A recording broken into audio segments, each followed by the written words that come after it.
Chaos ensues when an eagle crashes into a hospital window, but its mysterious arrival carries a message that stirs the hearts of everyone inside. And if you cherish your family and love stories like this, don't forget to subscribe to our channel and avoid 10 years of bad luck. The night shift at Texas Memorial Hospital moved at its usual unhurried pace. Emily Martinez walked through the dimly lit corridors, her rubber-soled shoes making soft squeaking sounds against the recently waxed floors. The digital wall clock read 2:15 a.m., and the usual nighttime silence enveloped the medical wing, broken only by the steady beeping of monitors and the distant hum of the air conditioning system. Emily paused at the nurse's station, reviewing patient charts with methodical precision. Her eyes lingered on the file of Michael "Mike" Thompson, a 45-year-old veteran admitted 3 weeks ago for complications related to an old combat injury. Unlike most patients who showed steady improvement, Mike remained withdrawn, barely speaking during her routine checks. The third-floor wing housed mainly long-term patients, making it quieter than other hospital areas.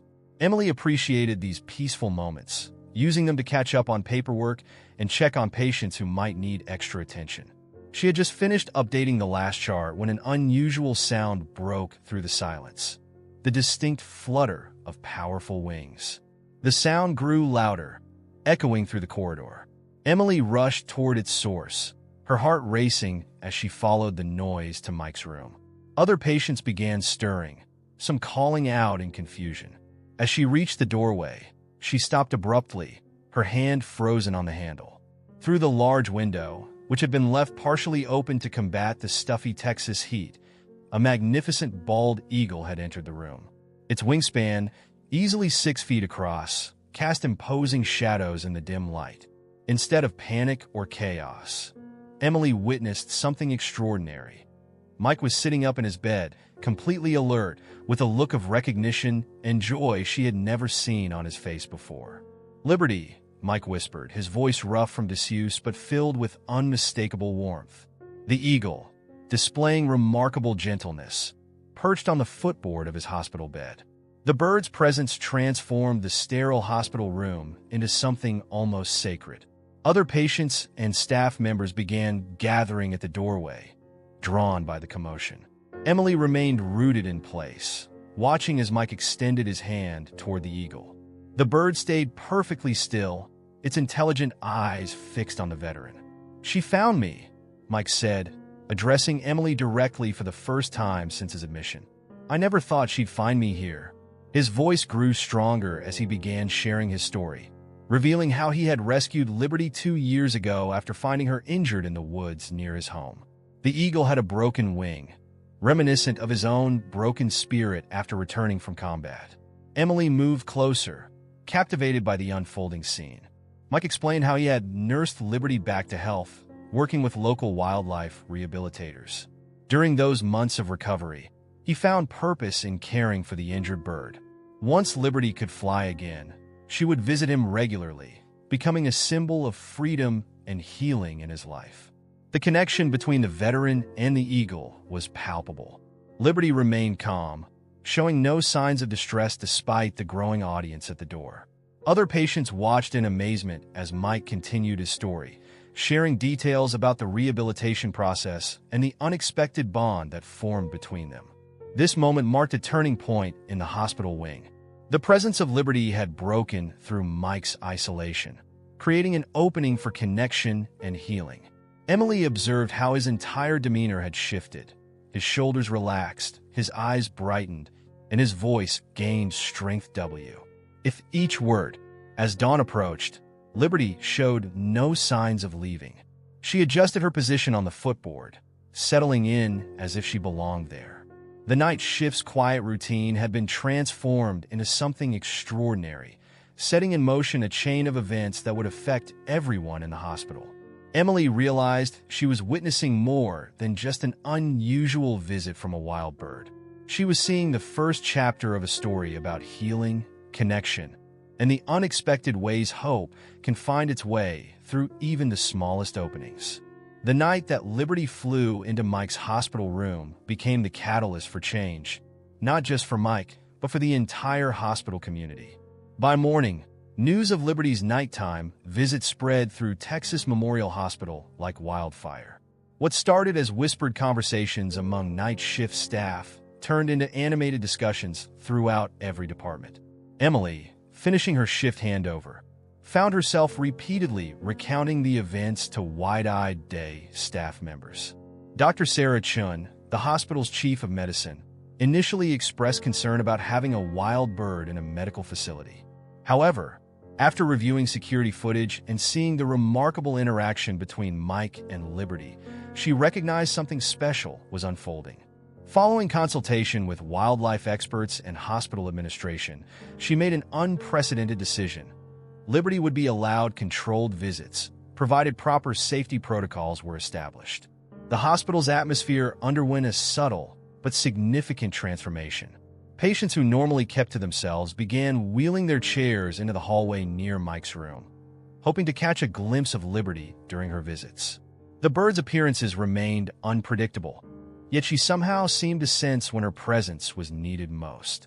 Emily, inspired by the positive changes she observed, approached the hospital's recreational therapy department with an idea. She proposed organizing a small celebration that would bring together patients, staff, and families to share in the unique experience. The suggestion was met with enthusiasm, particularly from Lisa Parker, another nurse who had witnessed the profound effect Liberty's visits had on patient morale. The celebration planning became a collaborative effort that engaged the entire floor. Patients contributed ideas, staff members volunteered their free time, and even local businesses, hearing about the story, offered to help. Mike, who had spent weeks in isolated silence, found himself at the center of a community forming around him. One afternoon, as Emily helped coordinate the event details, she noticed an elderly patient named George writing in a notebook. When she inquired, he shared that Liberty's visits had inspired him to write again, something he hadn't done since his stroke 6 months ago. His story became the first of many that emerged as patients began opening up about their own journeys of recovery and resilience. The hospital's pediatric ward, hearing about Liberty, requested to be included in the celebration.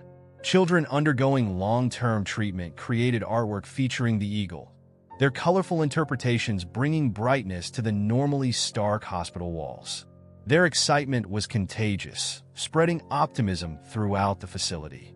As preparations continued, Emily observed how the focus extended beyond just Mike and Liberty.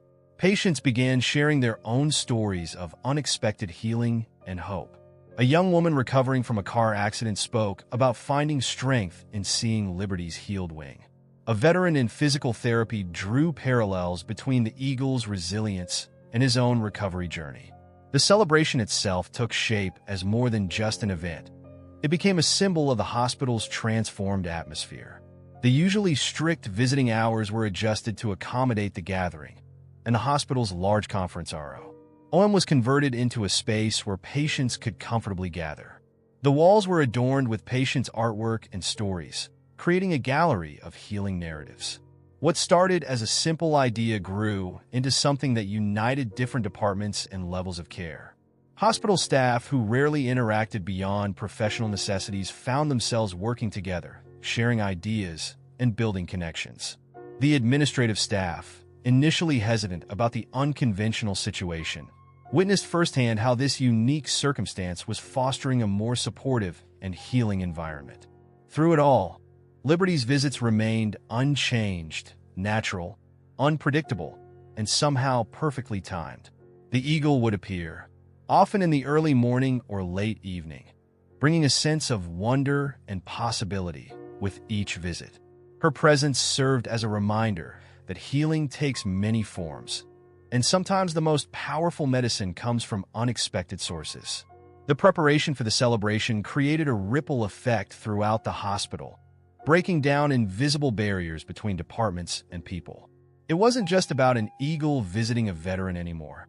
It had become a story about community, hope, and the different ways people find strength in their struggles.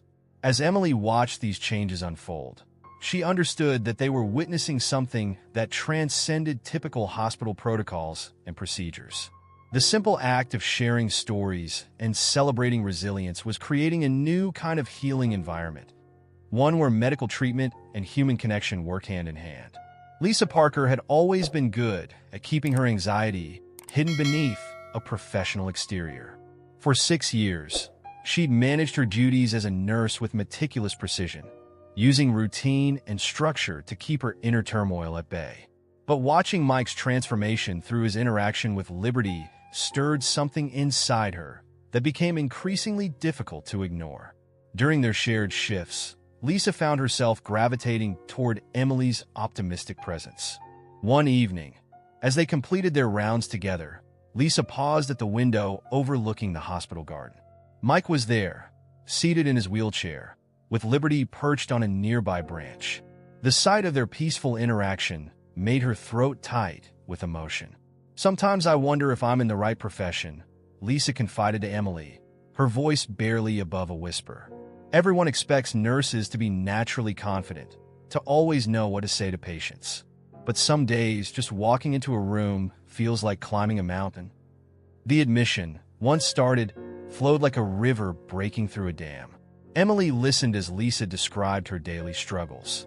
The racing thoughts before entering a patient's room, the constant fear of making mistakes, the exhaustion of maintaining a calm facade while her mind spun with worst-case scenarios. These weren't just professional concerns. They were manifestations of an anxiety disorder she'd been battling since childhood.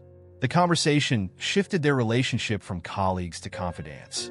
Emily shared her own challenges, not with anxiety, but with burnout and the emotional toll of their profession.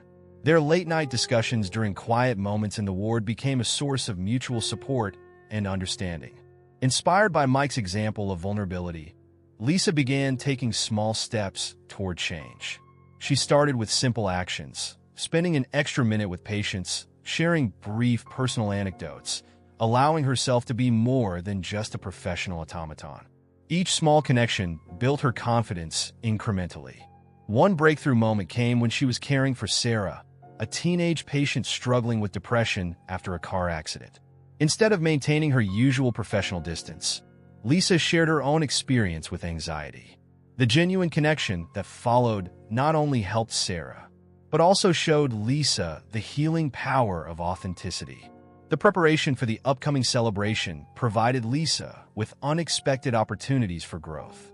Working on the organizing committee forced her to step outside her comfort zone, making decisions and voicing opinions in group settings. Each small victory over her anxiety, whether it was suggesting an idea in a meeting or coordinating with different departments, built her resilience.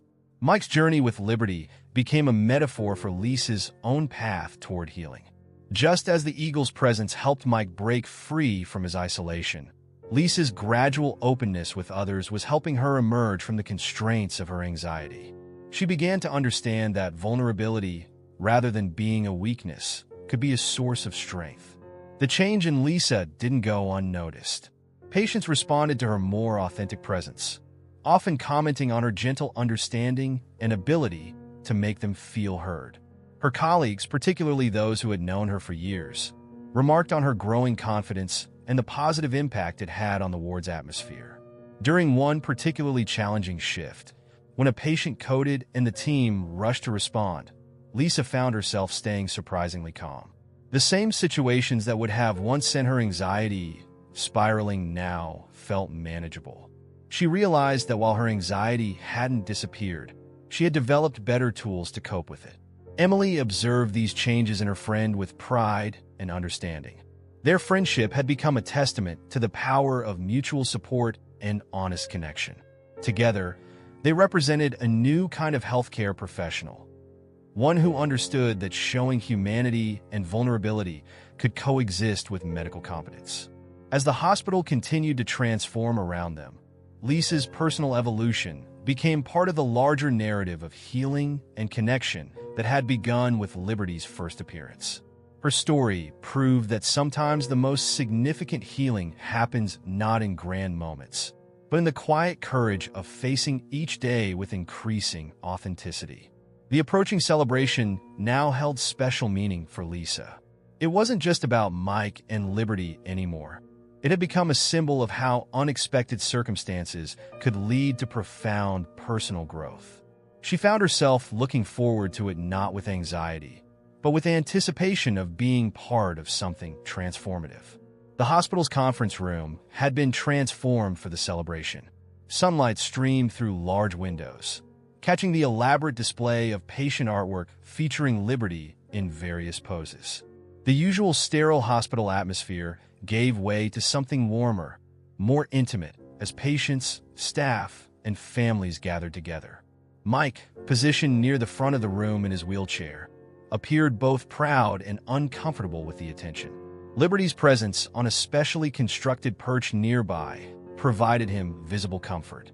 The Eagles' handlers, who had helped formalize the visitation arrangement, stood discreetly in the background, though their services were hardly needed. Liberty remained calm and focused on Mike. As people settled into their seats, the sharing of stories began organically.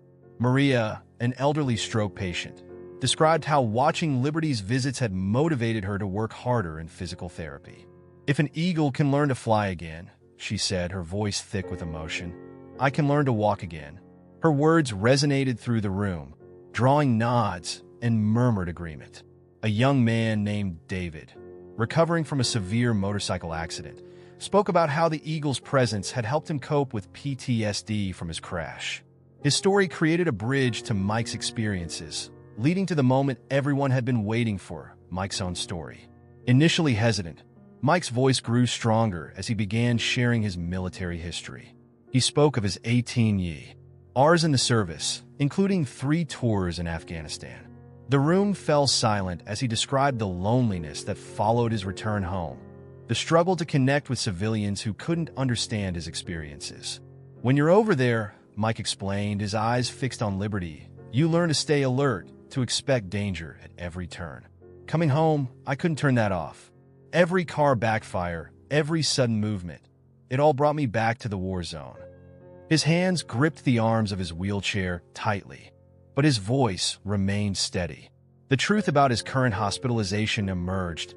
It wasn't just about physical injuries. The isolation and depression had led to a breakdown, resulting in his admission to the psychiatric ward before being transferred to long-term care for both physical and mental health treatment. Liberty, as if sensing the heaviness of the moment, spread her wings briefly, drawing everyone's attention. The simple action seemed to lift the emotional weight in the room, reminding everyone of the hope that had brought them together. Other veterans in the room began sharing their own experiences. The celebration transformed into something deeper, a safe space for hidden wounds to be acknowledged and understood. Hospital staff members, including Emily and Lisa, shared how caring for veterans had changed their perspective on healing. A World War II veteran in his 90s spoke about how the sight of Liberty reminded him of watching eagles soar over the French countryside after liberation. His story connected the past to the present, highlighting how symbols of freedom and healing transcend generations. Between the serious moments, there were lighter exchanges. Patients shared humorous stories about their reactions to Liberty's first appearances, and staff members recounted their initial shock at finding an eagle in the hospital. These moments of laughter helped balance the emotional intensity of the deeper revelations. As the celebration continued, it became clear that something extraordinary was happening. The hierarchical barriers between doctors, nurses, patients, and families dissolved, replaced by a shared understanding of human vulnerability and strength. Personal stories wove together, creating a tapestry of shared experience and mutual support. Mike's military friends, who had started visiting more frequently since Liberty's appearance, added their own perspectives. They spoke about the brotherhood formed in combat and the challenge of maintaining those connections in civilian life. Their presence added another layer of understanding to Mike's journey. The celebration concluded with an unexpected moment of unity. As the sun began to set, casting long shadows through the windows, Liberty let out a cry that echoed through the room. In that instant, everyone present felt connected to something larger than their individual struggles, a shared journey toward healing and hope.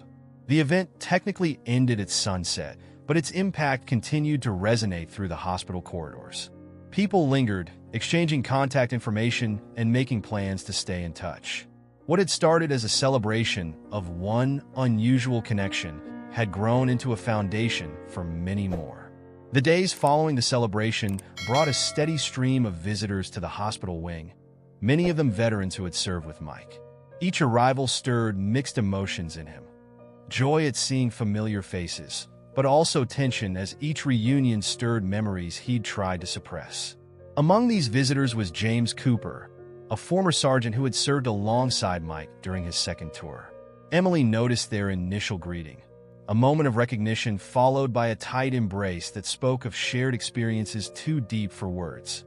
As she checked on Mike later that evening, she found him more subdued than usual, even with Liberty perched nearby.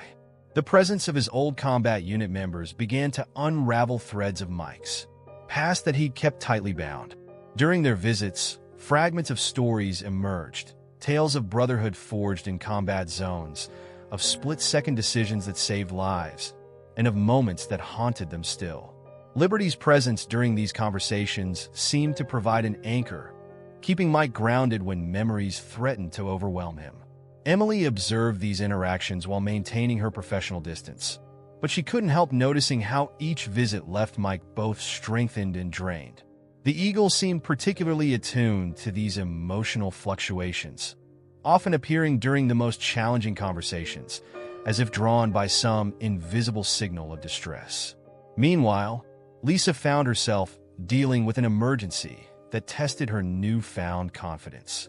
Sarah, the teenage patient she connected with, experienced a severe panic attack triggered by news about her recovery timeline. Drawing on her own experiences with anxiety and the strength she'd gained from watching Mike's journey, Lisa stayed with Sarah through the crisis. The incident proved transformative for both Lisa and her patient. Using techniques she'd learned from her own struggles, Lisa helped Sarah through the panic attack, creating a breakthrough moment in the young girl's treatment. The experience validated Lisa's growing belief that her personal challenges could become tools for helping others. Veterans who visited Mike began sharing their own stories of post-war struggles and healing. One former medic described how working with therapy dogs had helped him cope with PTSD. Another spoke about finding peace through nature photography. Their stories created a tapestry of different paths toward healing, with Liberty's presence serving as a living symbol of recovery. During one particularly emotional visit, a colleague from Mike's last tour broke down while describing their final mission together. Emily, passing by, caught fragments of conversation about an ambush, a lost team member, and a rescue attempt that had gone wrong.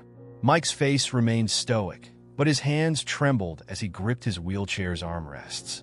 Liberty, who had been perched outside the window, chose that moment to fly in, landing gracefully on her usual spot near Mike's bed. The conversation halted as all eyes turned to the majestic bird. The tension in the room visibly eased, as if Liberty's presence reminded them that healing was possible, even from the deepest wounds. The impact of these reunions rippled through the hospital. Other patients, inspired by the veterans' openness about their struggles, began sharing their own stories of trauma and recovery. The hospital's therapy groups saw increased participation, and the administration started discussing the possibility of establishing a permanent program combining nature therapy with traditional treatment methods. Lisa's success with Sarah led to her being asked to help develop new protocols for handling anxiety-related crises. Her personal experience, combined with her professional skills, offered a unique perspective that her colleagues began to value. The same anxiety that she'd once seen as a weakness was becoming a source of specialized understanding. Through all of this, Emily noticed subtle changes in Mike's demeanor.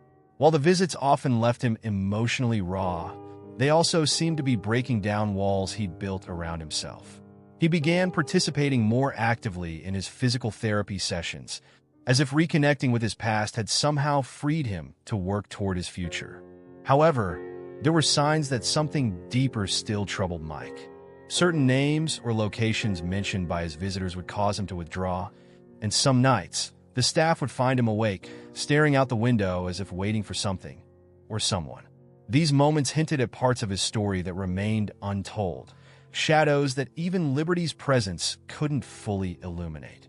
As this period of reunions and revelations continued, The hospital wing maintained its newly established sense of community, but with an undercurrent of anticipation.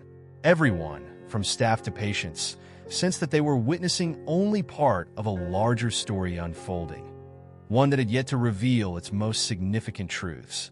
The wildlife exhibition transformed the hospital's main lobby into an educational space, celebrating the relationship between healing and nature. Liberty's stories served as the centerpiece, but the display expanded to include other examples of animal-assisted therapy and wildlife rehabilitation. Large photographs, informational panels, and interactive displays drew visitors from throughout the community. Mike found himself thrust into an unexpected spotlight. Local media picked up the story, and suddenly the quiet veteran became a symbol of hope and resilience. Children would stop by his room with drawings of liberty. Elderly patients sought his advice about their own struggles, and even the hospital board members began referring to him as their resident hero. The pressure of this new role weighed heavily on Mike. During a quiet moment with Emily, he confessed, "Everyone sees this perfect story of healing, but they don't know." His voice trailed off, his eyes fixed on the window where liberty often appeared. "There are things I haven't told anyone, things that make me less of the hero they think I am." Behind the scenes, the exhibition's organization revealed the complex dynamics at play. While Lisa coordinated with local wildlife organizations and managed the educational aspects, she noticed Mike's increasing discomfort with public attention. His responses to interview requests became shorter, his participation in events more reserved. The exhibition featured a timeline of Liberty's rehabilitation alongside stories of other rescued wildlife. Visitors were drawn to the parallel between the eagle's recovery and the healing journeys of the hospital's patients. However, Mike's sessions with his psychiatrist, Dr. Roberts, revealed growing anxiety about maintaining the public's expectations. "They want me to speak at schools now," Mike told Dr. Roberts during one session, his voice tight with stress. "They want me to talk about overcoming trauma, about finding hope, but how can I when I still wake up some nights feeling like I'm back there?" The weight of being seen as an inspiration while still struggling with his own demons created a widening gap between his public image and private reality. Local veterans groups began incorporating the exhibition into their support programs, bringing groups to visit and learn about alternative healing methods. While Mike welcomed his fellow veterans, each visit seemed to drain more of his energy. The questions they asked, well-meaning but probing, often strayed too close to memories he wasn't ready to confront.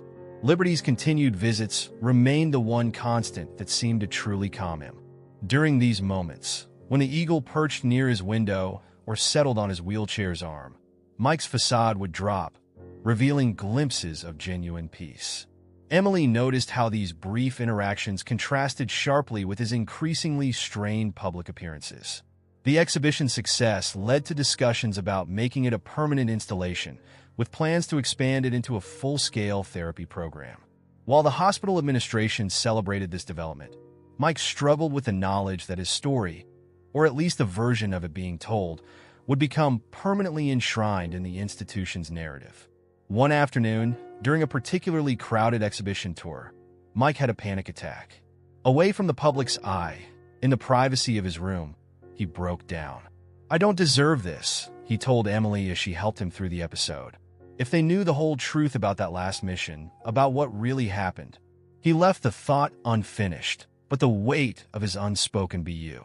Radan hung heavily in the air. Lisa, drawing from her own experience with anxiety, recognized the signs of someone crumbling under expectations. She began working with the hospital's PR team to shield Mike from excessive public exposure, creating a buffer between him and the growing attention his story attracted. The exhibition's guest book, filled with messages of hope and gratitude, each entry adding to the pressure Mike felt. Children's drawings of Liberty and Mike lined the walls, depicting him as a superhero, a savior figure that felt increasingly distant from his own self-image. The gap between public perception and private reality widened with each passing day. As the exhibition's popularity grew, so did Mike's isolation. He began spending more time in his room, speaking less during group therapy sessions, and showing signs of withdrawal that reminded Emily of his early days in the hospital. The only times he seemed truly present were during Liberty's visits, when the pretense could fall away and he could simply exist in the moment with his feathered companion. This period marked a crucial turning point in Mike's journey, one where the very thing that had initially helped him heal now threatened to become another source of trauma. The challenge of reconciling his public image as a symbol of hope with his private struggles became increasingly apparent to those who knew him best. The suggestion of joining a veteran support group came during one of Lisa's quiet evening checks. She'd noticed Mike's increasing withdrawal and, drawing from her own experience with anxiety, recognized the signs of someone retreating from overwhelming expectations. Sometimes, she ventured carefully, healing doesn't have to be a public spectacle. Mike's response was immediate and defensive. "I've had enough of group sessions and sharing circles," he said, his voice carrying an edge of bitterness. "Everyone wants to fix me, to make me into their success story." Liberty, who had been perched outside his window, shifted restlessly, as if sensing his agitation. Emily, who had been updating charts nearby, entered the room with practiced casualness. Over the weeks, she developed an intuitive understanding of when Mike needed support, even if he wouldn't admit it. She'd noticed how he would watch Liberty's free flights with a mixture of joy and envy, perhaps seeing in the eagle's freedom something he yearned for himself. The dynamic between Emily and Lisa had evolved during this period. Late-night conversations during their shifts moved beyond professional courtesy to deep discussions about patient care and personal growth. They found themselves united in their concern for Mike, sharing observations and strategies while navigating their own emotional investments in his recovery.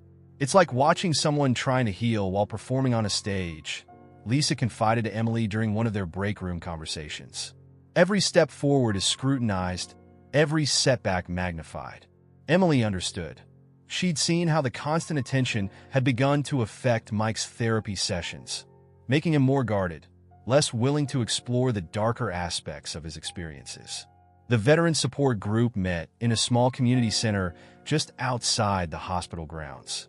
Emily brought up the possibility again during one of Mike's physical therapy sessions, presenting it as an opportunity to connect with others away from the hospital spotlight. "No cameras, no inspirational stories for the newsletter," she promised. "Just people who understand." Mike's resistance began to show cracks when James, his former sergeant, visited again. "We all carried things home from over there," James said quietly, after sharing his own experiences with a similar group. "The weight gets lighter when you share it with others who know." Yet Mike remained hesitant, his hands gripping his wheelchair's arms until his knuckles turned white. Lisa's own journey with anxiety paralleled Mike's struggles in unexpected ways. During a particularly challenging night shift, she opened up to him about her own battles with public perception, how maintaining a professional facade while dealing with anxiety had nearly broken her. This moment of vulnerability created a shift in their relationship, moving from caregiver and patient to two people acknowledging their shared humanity. Emily watched these interactions with growing understanding. Her role had evolved beyond traditional nursing duties, becoming something more complex, part confidant, part guardian of Mike's privacy, part advocate for his true healing journey rather than the public narrative that had been constructed around him. The relationship between Emily and Lisa strengthened through their shared concern for Mike. They began coordinating their schedules to ensure one of them was always available during his more difficult periods. Their different perspectives, Lisa's personal experience with anxiety and Emily's intuitive understanding of trauma, complemented each other in ways that benefited not just Mike, but their other patients as well. Liberty's visits became the only times when Mike seemed truly at peace. The eagle's presence allowed him moments of authenticity that were becoming increasingly rare in his public life. During these visits, Emily and Lisa would ensure he had complete privacy, understanding the importance of these unguarded moments. One evening, after a particularly difficult therapy session, Mike finally voiced what had been building for weeks. "Everyone sees Liberty as this miracle that fixed me," he said to Emily, his voice barely above a whisper. "But what if I can't be fixed? What if some broken things stay broken?" The weight of these words hung in the air between them. Emily shared a glance with Lisa, who had paused in the doorway. They both recognized this moment for what it was not a step backward, but perhaps the first truly honest step forward Mike had taken in weeks. The three of them, nurse, patient, and caregiver, found themselves at a crossroads. The public story of miraculous healing and inspiring recovery had served its purpose, bringing hope to many.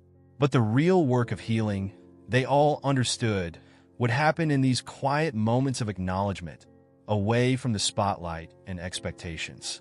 As Lisa and Emily left Mike's room that night, they walked in companionable silence, both processing the evening's events. Their shared commitment to Mike's true recovery, rather than the public version of it, had created a bond between them that transcended professional relationships.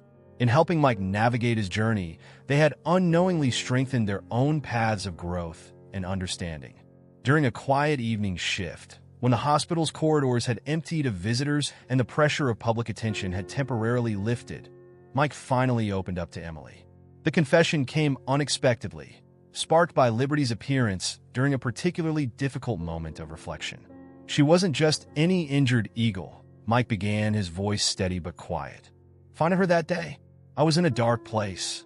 He paused, watching as Liberty adjusted her position on her usual perch near his window. I've been driving out to those woods every day, not really sure why. Maybe looking for an ending, maybe for a beginning. Then I found her, wing broken, fighting against everything that tried to help her. Emily sat quietly, understanding the significance of this moment. She'd learned that sometimes the most important thing a caregiver could do was simply listen. Through the open door, she caught Lisa's eye as her colleague passed, and a silent, understanding passed between them. In her eyes, I saw something familiar, Mike continued. That mix of fear and defiance, the struggle between accepting help and maintaining independence. It was like looking in a mirror. Liberty turned her head toward him, her keen eyes fixed on his face, as if acknowledging her role in his story. The rehabilitation of Liberty had been more than just nursing an injured bird back to health.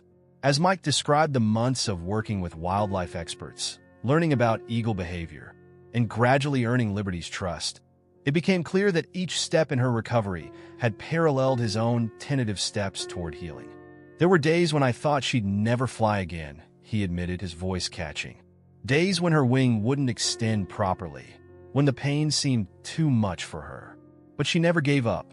Even when I wanted to give up on myself, seeing her determination, it gave me a reason to keep trying. Emily noticed how Mike's entire demeanor changed when talking about those early days with Liberty. The tension he'd been carrying in his shoulders eased, and his voice took on a warmth that had been absent in his recent public appearances. This was the real story, she realized. Not the polished version that had captured the media's attention, but the raw, honest account of two broken beings helping each other heal. Liberty's presence during this confession seemed deliberately timed. She remained unusually still, her majestic profile silhouetted against the evening sky. The bond between veteran and eagle transcended simple animal therapy. It represented a deep understanding between two warriors who had found each other at their lowest points. The day she first flew again, Mike continued, his eyes glistening, I felt something I hadn't felt since before the war, hope. Not the kind people talk about in therapy sessions or write about in self-help books. Real hope, the kind that gets into your bones and reminds you that you're alive. The significance of Liberty's continued visits to the hospital took on new meaning with this revelation. She wasn't just returning out of habit or training. She was maintaining a connection that had helped save both their lives. Each visit reinforced their shared journey of recovery. Emily found herself struck by the authenticity of this moment. Here was the story behind the story, the truth that hadn't made it into the newspaper articles or hospital newsletters. It wasn't just about an injured eagle and a wounded veteran. It was about the profound connection between two beings who recognized in each other the same struggle to reclaim their freedom. As Mike spoke, his voice grew stronger, more confident. He described how Liberty's recovery had given him a sense of purpose, how watching her return to the skies had helped him believe in the possibility of his own recovery. The eagle's presence in his hospital room wasn't just a remarkable coincidence. It was a reminder of their shared journey. Lisa, who had quietly joined them during Mike's story, recognized the therapeutic value of this disclosure.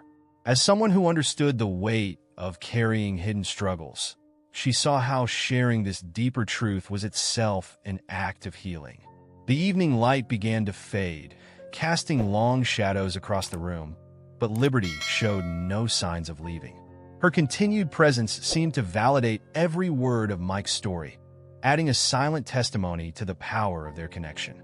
In this moment of vulnerability and truth, the distance between Mike's public persona and private reality began to close, suggesting that perhaps the most powerful healing comes not from creating an inspiring story for others, but from acknowledging the raw, complicated truth of one's own journey.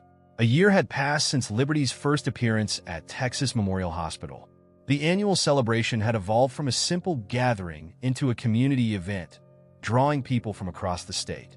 The hospital lobby buzzed with anticipation, decorated with new artwork and photographs documenting the year's journey. Lisa, now more confident in her role, supervised the final preparations.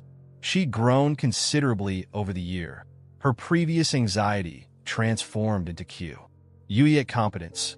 Yet she noticed Mike's increasing agitation as the day approached. His scheduled speech weighed heavily on him, and she recognized the familiar signs of someone struggling with an untold truth.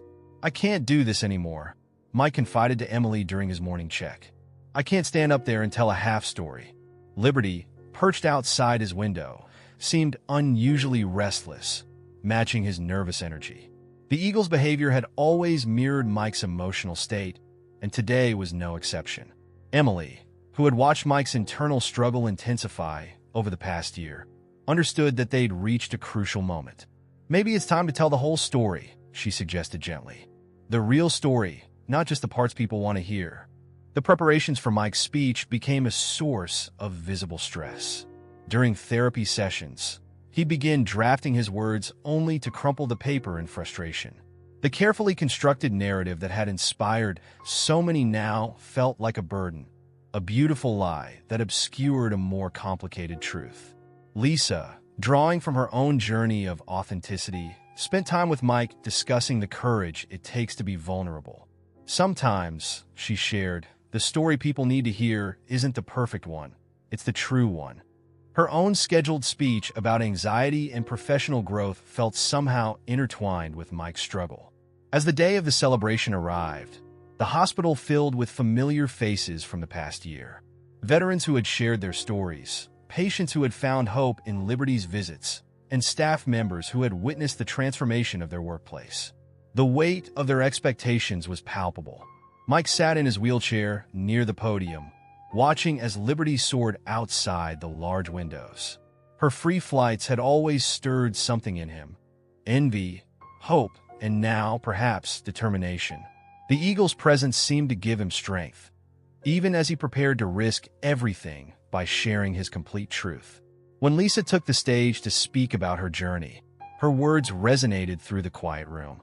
She spoke about the mass people wear, the courage it takes to show vulnerability, and how true healing often begins with uncomfortable honesty.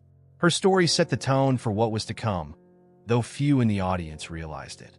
As Mike's turn approached, Emily noticed his hands gripping the arms of his wheelchair, not in anxiety this time, but in resolution.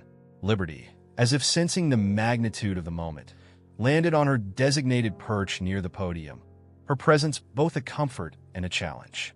The room fell silent as Mike was helped to the podium. The traditional story they expected, the inspiring tale of a veteran and an eagle finding healing together, hung in the air. But Mike had decided on a different path. Looking at Liberty, then at the faces of those who had supported him over the past year, he began to speak. "You all know the story of how Liberty helped save me," he started, his voice steady. "But there's another story, one I've been afraid to tell." The audience leaned forward, sensing the shift in tone. Emily and Lisa exchanged glances, ready to support whatever came next. Mike's hands gripped the podium as he continued. "Before I found Liberty, I wasn't just struggling. I was planning to end my life." The room held its collective breath. This wasn't the comfortable narrative they'd come to expect, but something raw and real. Liberty's presence seemed to give him strength as he continued. Each word came easier than the last, as if the weight of secrecy was finally lifting. He spoke about the true depths of his despair, the complexity of his healing journey, and the parts of his story that hadn't made it into the inspirational headlines. The audience listened in complete silence, witnessing not just a speech, but a moment of profound truth-telling. Emily watched as faces in the crowd shifted from surprise to understanding, from discomfort to deep empathy. This, she realized, was the real miracle. Not the perfect story they'd been telling, but the messy, complicated, authentic journey of human healing. As Mike's words filled the room, Liberty remained perfectly still, her presence a testament to the power of unconditional acceptance. In this moment of complete honesty, the bond between veteran and Eagle seemed stronger than ever, built not on a sanitized narrative of miraculous recovery, but on the truth of their shared struggle toward freedom. The celebration had shifted into uncharted territory following Mike's raw confession when movement at the back of the room caught everyone's attention. A man in a wheelchair, accompanied by a nurse, quietly entered. Even from a distance, Emily noticed how Mike's entire body tensed at the sight of him, and Liberty, still perched near the podium, stretched her wings in response to the sudden change in energy. Lieutenant Ryan Martinez. Mike breathed into the microphone, his voice a mixture of disbelief and something deeper, guilt, perhaps, or fear. The name hung in the air like smoke, heavy with unspoken history. The audience turned to look at the newcomer, many not yet understanding the significance of his arrival. Ryan wheeled himself forward, the sound of his chair rolling across the floor echoing in the now silent room. Lisa, recognizing the gravity of the moment, quietly began asking non-essential personnel to leave, creating a more intimate space for whatever was about to unfold. "They told me you didn't make it," Mike said, his voice breaking. After the explosion, they said no one could have survived that valley. His hands gripped the podium so tightly his knuckles turned white. Liberty moved closer, settling on the back of his wheelchair as if lending him strength. Ryan stopped a few feet from the podium. "I've been following your story, Mike. The Eagle, the hospital, everything." He gestured toward Liberty. "Took me months of rehabilitation before I could even think about reaching out. Then I saw you on the news, and..." He paused, gathering himself. "I saw you carrying the same guilt I've been carrying." The truth began to emerge, piece by painful piece. The mission that had haunted Mike, the one he'd never fully discussed in therapy or with his visitors, had involved a rescue operation gone wrong. Ryan had been part of a small team led by Mike into a valley in Afghanistan. What should have been a straightforward extraction turned into an ambush. "You came back for me," Ryan said, his voice carrying across the hushed room. "When the first blast hit, you turned back. That's the last thing I remember before waking up 3 weeks later in Germany. They told me you'd been hit trying to reach me, that the rest of the team had to drag both of us out." Emily watched as Mike's carefully constructed walls began to crumble. The weight of his perceived failure, the belief that he had left a man behind, that his decisions had led to death, had been the true prison he'd been living in. Liberty, sensing his distress, pressed closer, her presence a steady reminder of survival and freedom. "I couldn't save you," Mike said, the words seeming to tear from his throat. "I gave the order to move into that valley. I was responsible for everyone, and when it went wrong..." He stopped, overwhelmed by the memory. "You did save me," Ryan countered firmly, "and now I'm here to return the favor. You've been carrying this guilt, thinking you failed. But look at me, Mike. I'm alive because of you. We both made it out." Lisa and Emily exchanged glances, understanding washing over them. This was the missing piece of Mike's healing journey, not just the physical recovery, not just the emotional support of Liberty and the hospital community, but the absolution of this profound guilt he'd been carrying. Liberty, in what seemed like perfect timing, spread her wings fully, creating a moment of breathtaking awe. In the room, the symbolism wasn't lost on anyone present. This was what freedom looked like, not just physical freedom, but freedom from the weight of undeserved guilt and self-condemnation. Tears flowed freely now, not just from Mike and Ryan, but from many in the audience. The story had come full circle. Liberty had found Mike when he was lost in his guilt and pain, just as Ryan had found him now, both offerings of hope arriving exactly when needed. As the two men began to talk more, sharing their separate journeys of recovery and resilience, the atmosphere in the room transformed. This wasn't just another inspiring story for the hospital newsletter. This was raw, real healing happening before their eyes. Emily understood that this moment marked not an ending, but a new beginning. The truth, finally spoken aloud, had broken the last chains holding Mike captive. Liberty's presence had been the first key to his cage. But this reunion, this revelation, was the final one he needed. The celebration concluded differently than anyone had expected, but somehow exactly as it needed to. As Ryan and Mike sat together, sharing stories and beginning the process of true healing, Liberty watched over them both, a guardian of their renewed freedom, a symbol of their shared resilience, and a reminder that sometimes the most powerful healing comes not from forgetting the past, but from facing it with courage and finding unexpected grace in the truth.